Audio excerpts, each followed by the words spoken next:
الفائدة في القبول تقبل صور ومنشأ ظاهر باطن في الدين والآخرة ذلك بشأن جليل بالإخراج لنا ولوالدنا وعلى بابنا العافية وعلى دين الله ينور قلوبنا وقلوبنا وعن الهدى والتقى والعفاف والغنى والموت الإسلام والإيمان بلا محنة ولا يؤذيها بجاه سيدي ولا جعلنا صالحا وإلى حضرة النبي محمد صلى الله عليه وسلم ونفعنا الكتاب والفاتحة أعوذ بالله من الشيطان الرجيم بسم الله الرحمن الرحيم الحمد لله رب العالمين الرحمن الرحيم مالك يوم الدين إياك نعبد وإياك نستعين اهدنا الصراط المستقيم صراط الذين أنعمت عليهم غير المغضوب عليهم ولا الضالين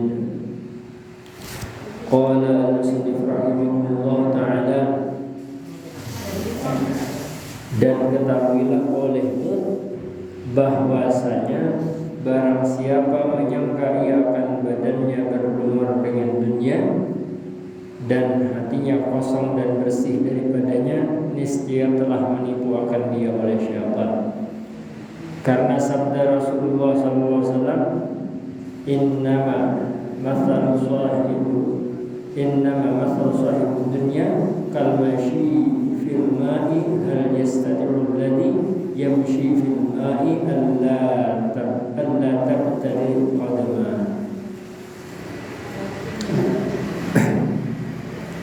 Kita lanjutkan pengajian kita kitab Penawar Bagi Hati. Di sini ujar pengarang kitab, dan ketahuilah olehmu bahwasanya barang siapa yang menduga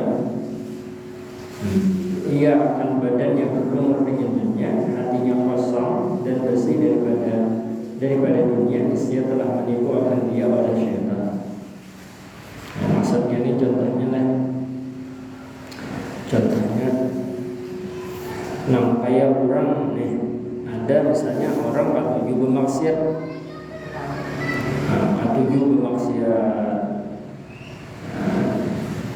tapi mengharap apa? Mengharap kaina mendapatkan ampunan daripada Allah Subhanahu Wa Taala. Orang ini kan juga maksiat tapi hendak masuk surga.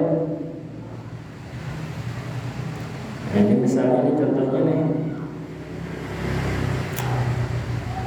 Nah, pengarangnya itu gawian maksiat saja tapi hendak masuk surga. Ya. Mau bermaksiat saja tapi hendak masuk surga.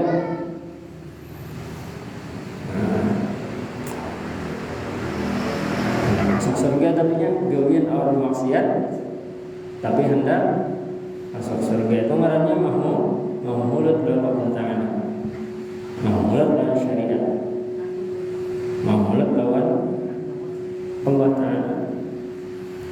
Jadi kalau kita bujur-bujur hendak bahagia di akhirat, jalani syariat, umpati syariat, jangan hendak melanggar syariat.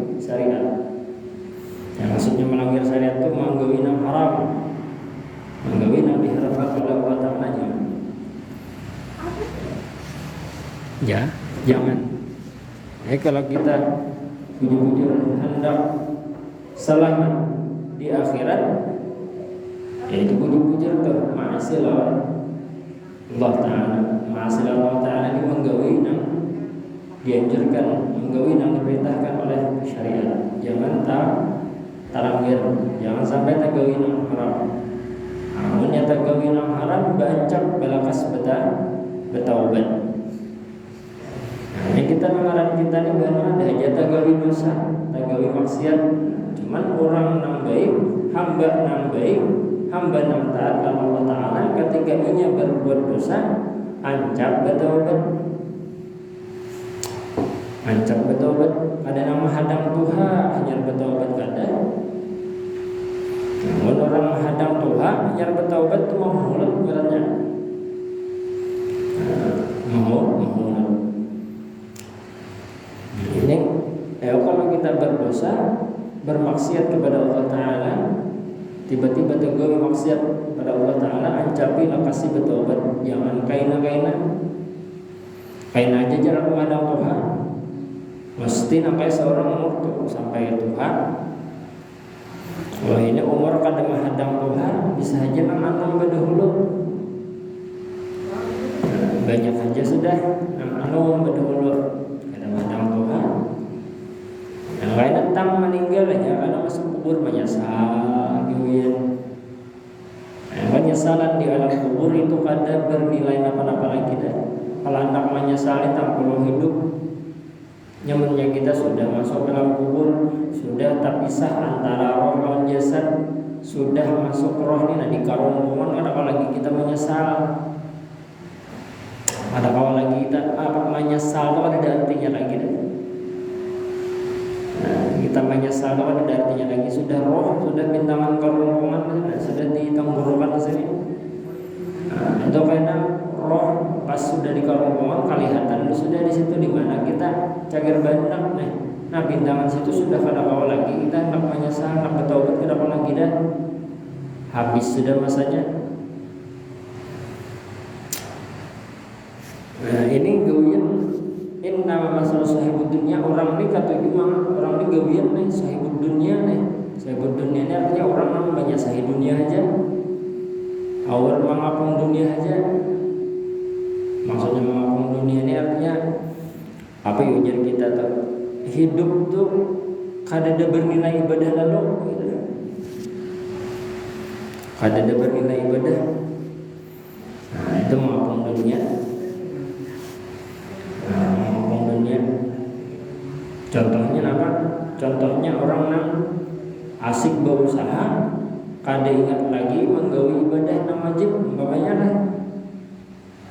Keasikan berusaha, kada ingat lagi menggawi ibadah yang wajib. Atau orang yang katuju memperturutkan hawa nafsu, berkoyak-koyak, menghabiskan harta untuk memuaskan hawa nafsu. Nah, hendak nang itu, hendak hidup bahagia di akhirat kena, apa kabar? Kalau kita hendak hidup bahagia, harus ibadah. Hidup di dunia itu harus beribadah. Ibadah ini pula modalnya ilmu. Kita hidup di dunia nih, kita hidup di alam dunia nih, itu modal utamanya adalah ilmu. Kenapa jadi modal ilmu? Karena amun kita hidup di alam dunia kada bermodal ilmu, kita tahu membujur masalah ke mana. Orang yang pada berilmu hidupnya itu hantam terus, kada tahu salah, tahu bujur, ranjah terus. Nah, jadi pentingnya ilmu, kita berisi ilmu itu pentingnya supaya kita tahu nang mana nang bujur, nang mana nang salah. Jangan sampai para sapu bujur, para sapu salah. Jangan kayak itu, jangan kita pakai perasaan, tapi segala sesuatu harus kita sandarkan melalui ilmu. Belajar ilmu ini bujur gawe, tapi belajar ilmu salah jangan digawe. Nah ini ilmu apa? Ilmu agama nih. Nah, supaya kita sah iktikad kita, supaya kita sah ibadah kita, supaya kita diterima ibadah kita. Hendak sah iktikad kita ya belajar tauhid sifat 20. Hendak bujur ibadah kita, belajar fikih. Hendak diterima ibadah kita ya belajar tasawuf, belajar akhlak.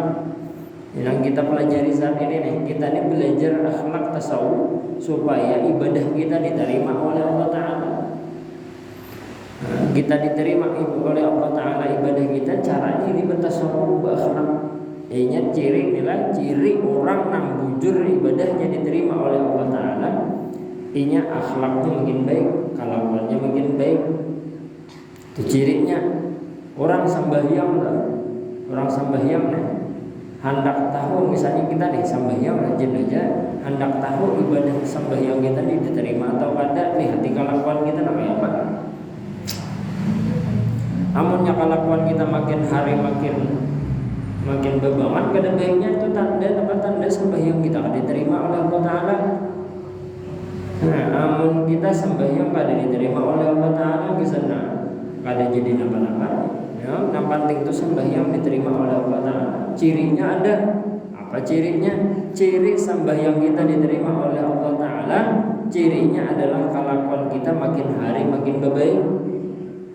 Nah, makin hari makin baik. Ini kada makin hari makin ketujuh nyembati orang, makin hari makin ketujuh menggibah orang, makin hari ketujuh menzalimi orang, makin hari makin ketujuh membuat orang lain sakit hati.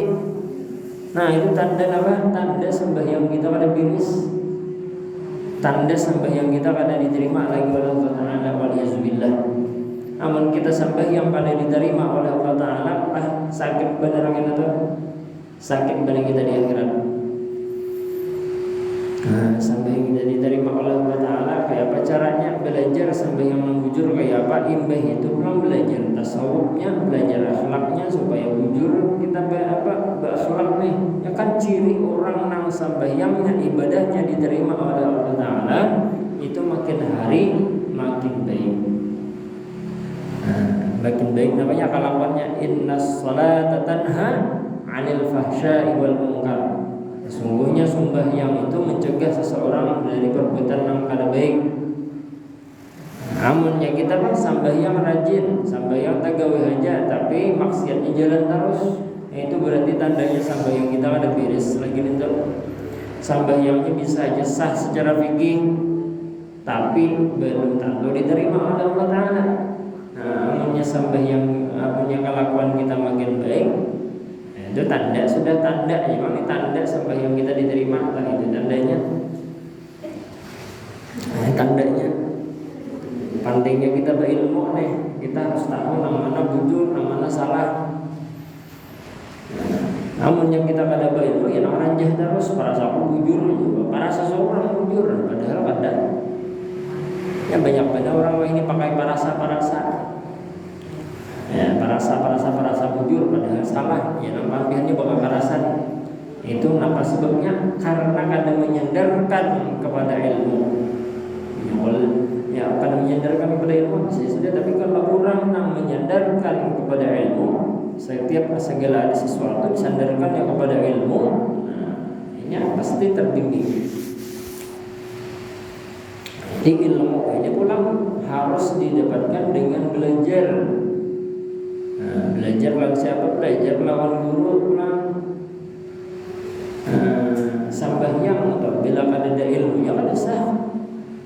Biarpun bujur gerakannya, tapi kada ada ilmunya kada sah. Nah, itu pentingnya kita belajar ilmu, belajar ilmu agama, belajar tauhid, belajar fikih, belajar tasawuf. Belajarnya kepada apa artinya? Kepada orang yang membacakan kitabnya pulang.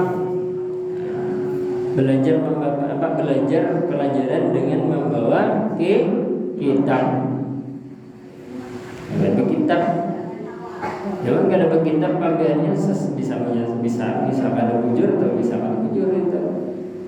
Jadi penting banget kita belajar membawa kitab yang sudah jelas apanya apa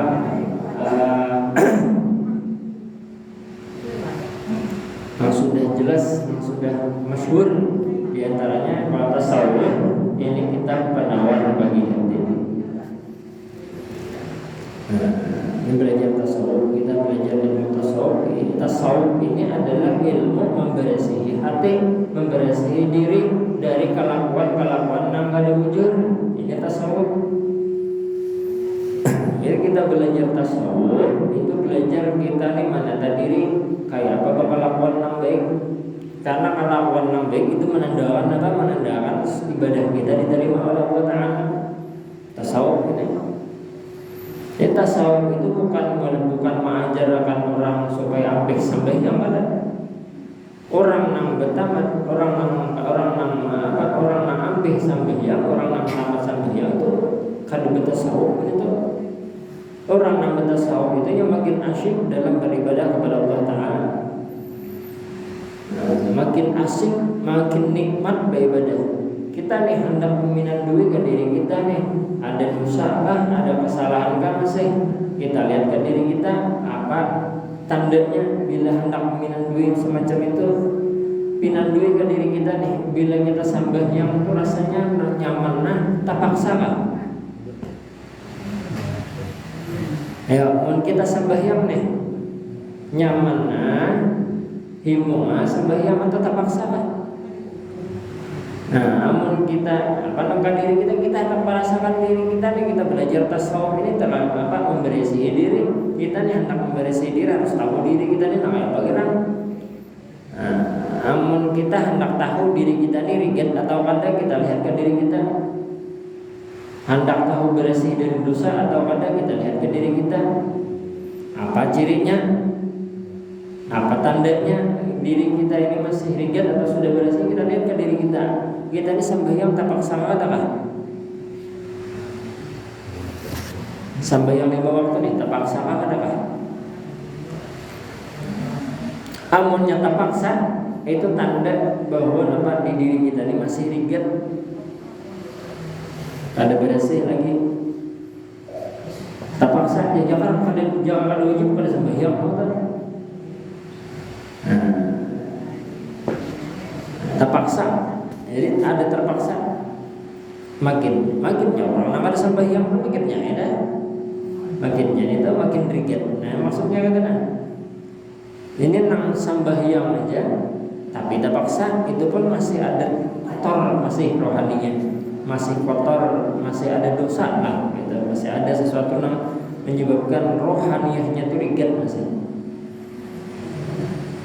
Kita pun kada apalagi orang nang kada hakun sembahyang ulen yang sembahyang macam mana makin jadi itu orang-orang soleh. Kalau orang soleh mereka orang-orang yang dekat dengan Allah Ta'ala, orang yang sudah rohaninya bersih, itu kalau ibadah itu nikmat, bisa merasakan kelezatan luar biasa ketika beribadah. Baca Quran nikmat orang, ibadah lain sembahyang nikmat orang tuh merasakan. Namun kita kau merasakan itu. Nonton ilmu orang merasakan nikmat, namun kita hadir di pengajian guring.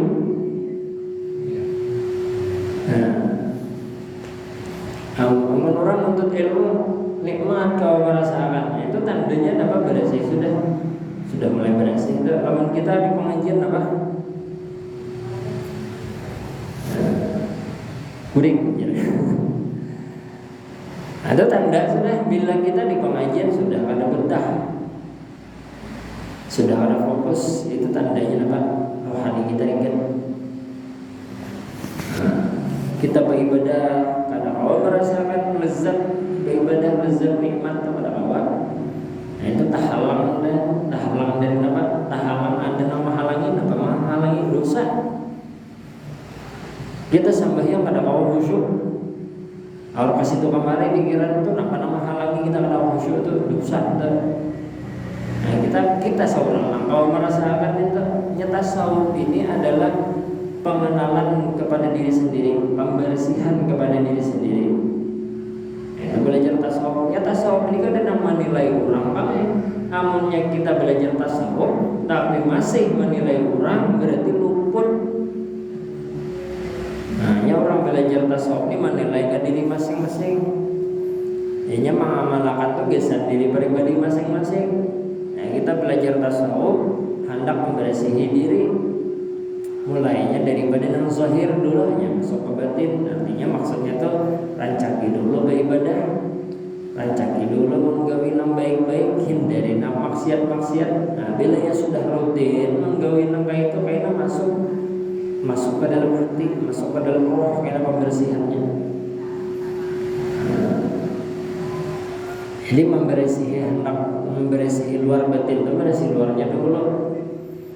Misalnya luarnya rajin beribadah, menghindari maksiat, nah itu bersih luarnya dulu, kayaknya hanya merasakan batinnya. Jadi amunnya kita di saat ini belum kawa khusyuk beribadah, ampih ka sembahyang, kada tarusakan aja karena ada aja saatnya karena kita kawa merasakan ngaran ibadah itu lezat. Maksud ulun tadi mengisahkan tadi itu supaya kita nih supaya kita nih mengatakan bahwa di diri kita ini masih ada kotor perlu dibersih di awal kita. Jadi kita fokus lawan diri kita masing-masing.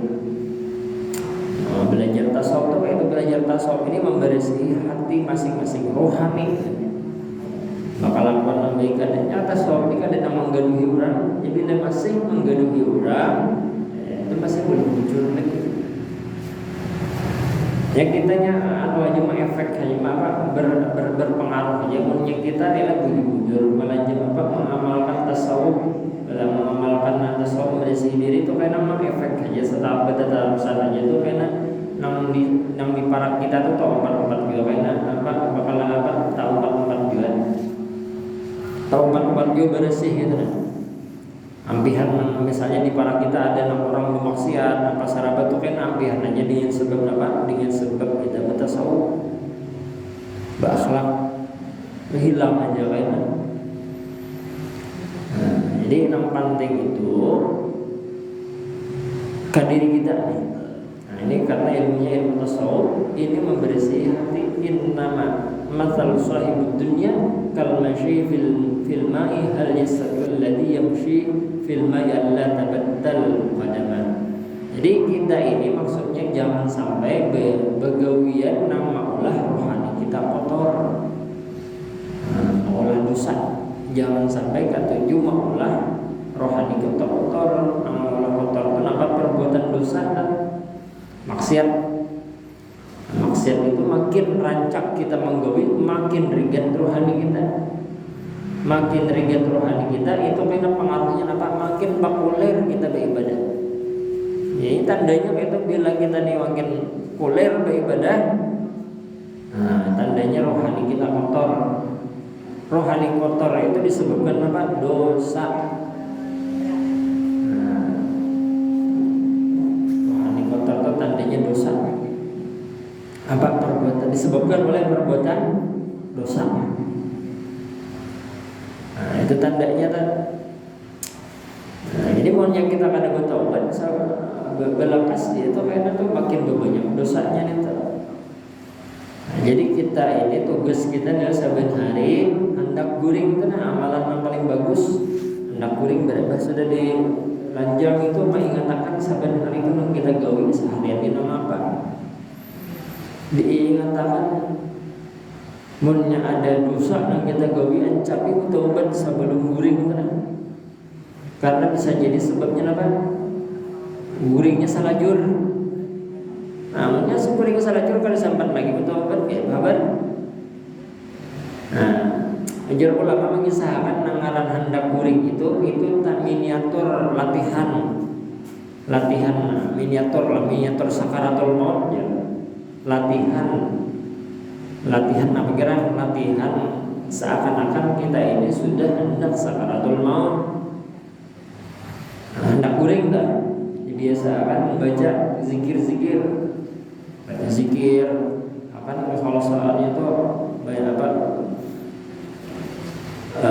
beribadah dulu kan. Pas terakhir itu taubat ya. Hendak guringnya tuh berabahnya tuh taubat di situ kita jujur mengatakan gawian kita saban hari ini dari bangun guring sampai hendak guring pula amunnya ada tegawi dosa ancap bertaubat saat itu juga. Ancap bertaubat saat itu juga. Jangan kaina bilanya kaina itu permainan iblis sudah itu. Bila kaina bilanya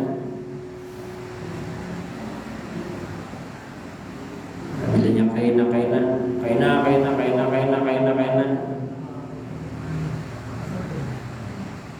itu permainan iblis di situ. Kalian tak guring biasa akan kita merenungkan mengatakan saban hari kita gawi dari bangun guring sampai guring lagi sampai hendak guring apa itu gawian orang-orang bahari itu itulah orang orang soleh, orang yang dekat dengan Allah Ta'ala, apa itu gawian. Main hendak guring itu mengatakan mulai bangun subuh tadi sampai ke ini, sampai hendak guring pulang apa pernah digawi.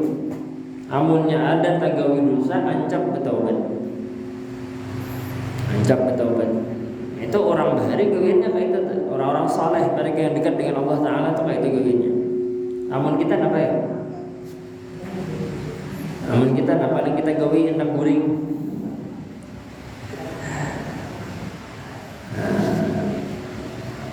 Kalau orang-orang mereka yang dekat dengan Allah Ta'ala, orang-orang saleh mereka itu hendak guring mengatakan bangun guring, gawian dari bangun guring sampai hendak guring. Mereka menghisap dirinya bila ada tagawi dosa, mancap bertaubat.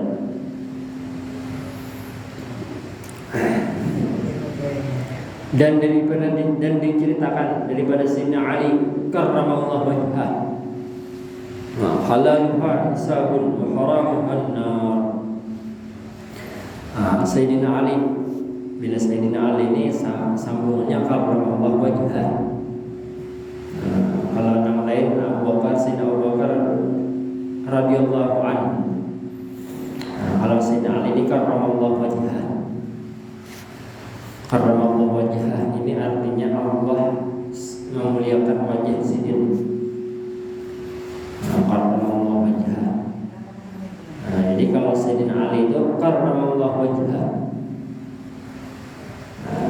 Allah memuliakan wajah Sayyidina. Kenapa jadi dimuliakan wajah Sayyidina? Karena Sayyidina ini adalah salah satu orang yang kada pernah sujud kepada berhala. Itu Sayyidina Ali lah. Makanya di situ dituliskan karramallahu wajhah. Sayyidina Ali ini orang yang kada pernah sujud kepada berhala. Padahal Sayyidina hidup di zaman sebelum kenabian dan sesudah kenabian. Tapi walaupun pernah hidup di zaman sebelum diutusnya Rasulullah sallallahu alaihi wasallam, sebelum zaman kenabian, beliau tidak pernah menyembah berhala. Sini beliau berkata halaluha hisabun wa haramuha an-nar. Dunia,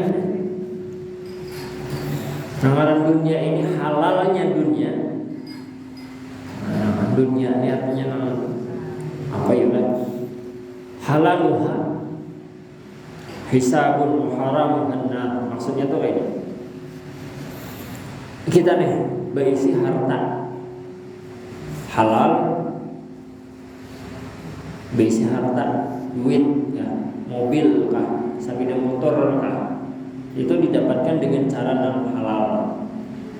Halalnya itu dihisap artinya dipertanggungjawabkan, ditakunakan kena, dipertanyakan kena di mahsyar situ kena. Apa yang ditakunakan? Ini harta dapatnya dari arah mana? Dari usaha yang mana? Yang halal kan yang haram? Ini sepeda motor didapatkan dengan harta yang kaya, didapatkan dengan cara yang kaya apa? Halal ke haram? Itu makin banyak kita berisi harta, makin banyak tatakonannya, makin lambat kita masuk surga. Sepeda motor 20 puting umpamanya. Ayo. Nah, kalau 20-nya ditakunakan, didapatakannya kayak apa? Dipakaikan gesan apa? Tatakunannya itu didapatkan pakai apa? Diusahainya tuh, mencari rezekinya tuh, mencari akan duitnya tuh, pakai apa? Pakai cara yang mana? Nah, halal kan haram. Amannya yang haram jadi kita, ya sudah, langsung dikat orang, langsung dibuat orang. Habis saya sudah kisah. Nah, ini yang halal. Nang halal, oke, nang halal dapatnya dengan cara nang halal. Dipakaikan ke mana? Oh, dipakaikannya ke diskotek, diulang. Bemaksiat bemaksiat. Nah, sampel tak situ. Oh, ini dipakaikan ke mana? Majelis taklim. Nah, selamat kita. Itu sabutik hanya harta ditakunakan, karena harta yang lain kayak itu juga. Basic gelang sing banyakan. Nah, gelang nukar apa? Dapat duit, dapat gelang nih nukar apa? Nukarnya jar duitnya nukar gelang nih caranya kayak apa? Nang halal kan, nang haram kan? Nah, itu dipakai gisan apa? Oh, gisan begak ya. Nah, lapir. Begak maksiat berarti dia bersombong-sombong nih menampakkan harta apa di orang suki. Tapi niatnya untuk bersombong-sombong, ada untuk mengisahkan nikmat kada, tapi niatnya dasar untuk bersombong-sombong. Nah, itu bahaya. Nah, ini halalnya dihisap. Harta benda yang kita miliki dengan cara yang halal, kita pakai dengan cara yang halal, dihisap. Dihisap artinya ditakunakan, dihimat ditakunakan itu. Jadi orang sugih, mohon maaf aja panggilah, orang sugih ini menurut di kitab sini itu lambat masuk surga dibandingkan orang miskin. Nyamun orang kada sing duitan, orang kada bisi harta, nya kada banyak orang ditakuni. Tatakunannya kada banyak. Apa ada harta kada banyak, kada banyak tatakunan, tapi kalau orang sugih mohon maaf ya, ini dihisap. Mobil diisi berapa 10. Ayo ditakunakan tuh satu persatu ditakunakan. Ini didapatkan dengan cara namanya apa? Dipakai gesan apa?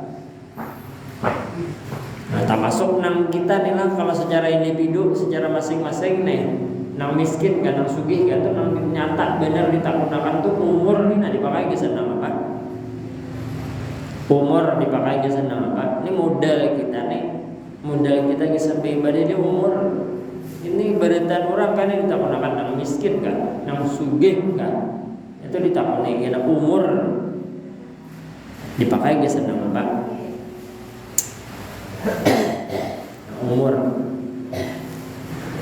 Amunnya nang haram wa haramuha, dan bila ada nang haram andar, maka menyebabkan ampunnya si harta dari masuk neraka.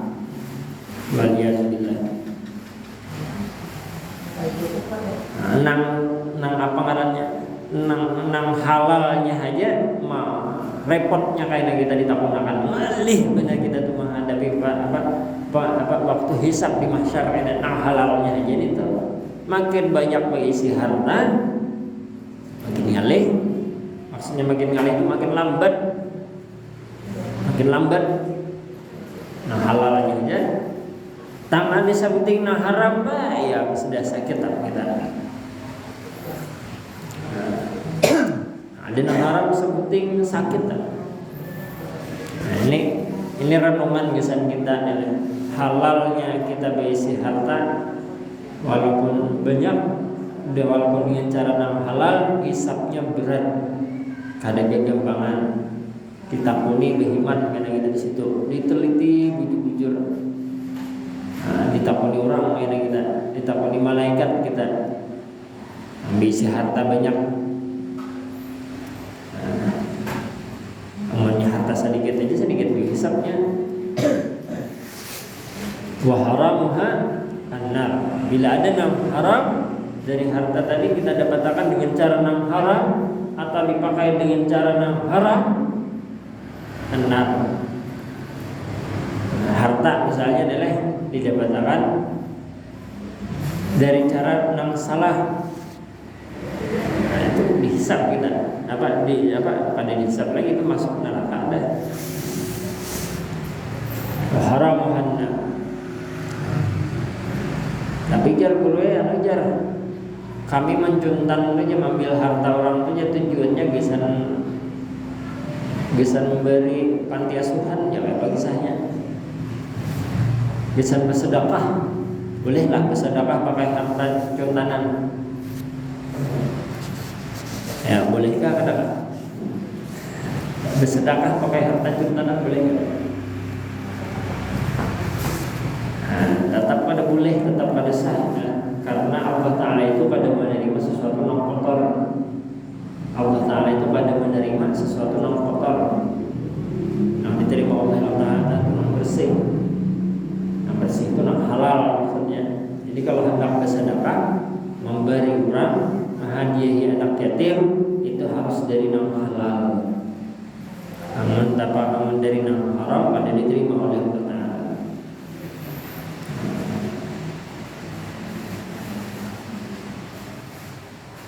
Halaluha hisabun, di perkataan Imam Ali dan Sayyidina Ali karramallahu wajhahu wa al-jasidin, halaluha hisabun wa haramuha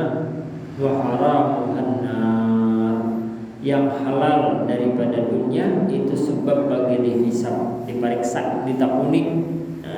Makin banyak harta, makin banyak kita berisi harta, makin berat, makin lambat proses hisabnya, proses diperiksanya. Yang adanya nyamanan jadi orang sugihnya, makin banyak berisi harta, makin banyak hisabnya. Makin banyak, makin banyak harta, makin banyak hisabnya. Tak ada yang haram. Bila ada yang haram atau didapatkan harta tadi yang haram, itu menjadi sebab disiksa dengan api neraka. Waliyazubillah. Yang haram, satu aja yang haram, itu bisa menjadi sebab kita disiksa oleh Allah Ta'ala. Waliyazubillah. Sampai sudah salat isya. Wallahu a'lam bishawab. Ini bisa sampaikan. Al-Fatihah. Bismillahirrahmanirrahim. Ar-Rahmanir-Rahim. Maliki yaumiddin. Mustaqim. Shiratal ladzina an'amta 'alaihim ghairil maghdubi 'alaihim waladdallin.